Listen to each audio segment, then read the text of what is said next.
Bangus naman ito ngayon ating uulamin. Sinigang pa rin. Takpan muna natin para madali kumulo. Ayan, boiling na siya. O, diba?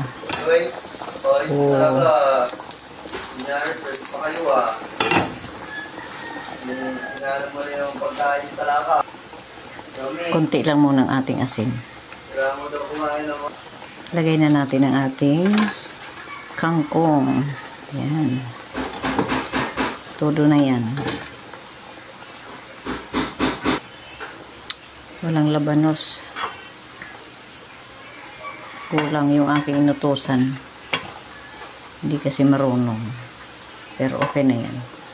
Pasasarapin natin sa lutong pag-ibig. Yan.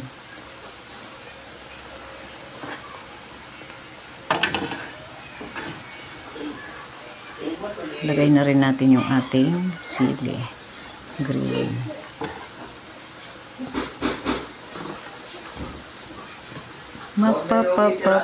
Syalala. Ang ingay naman ng aking mga bisita.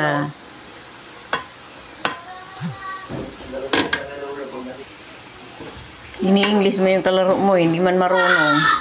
Hindi man nakakaintindi. Pati ako nga minsan na ninunosblade dyan. Yung pagkalaro mo, hindi naman marunong mag-English yan. Bicol yan. Ikaw naman ang manunosblade sa kanila pag pumunta ka. Ikaw talaga yupi. Syalala. Ayan na. Talagay na natin ang ating pang-asim.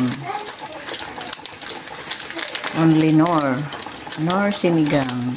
Sarap sana kung may kung may labanos. Ubos ko na to kasi medyo marami to. Marami ito.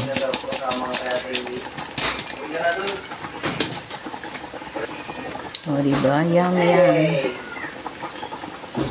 Isda muna tayo ngayon dahil mainit pa naman ang panahon, delikado sa mga high blood. Kaya isda tayo ngayon. Mga giliw, always fish tayo ngayon. Always fish. O, diba? Yummy na yan. Good items na yan, mga langga. O, yan. Tikim-tikim syempre. Oh, what happened, Naomi? I said, careful, be careful. Oh. What happened? Yun, very good item na.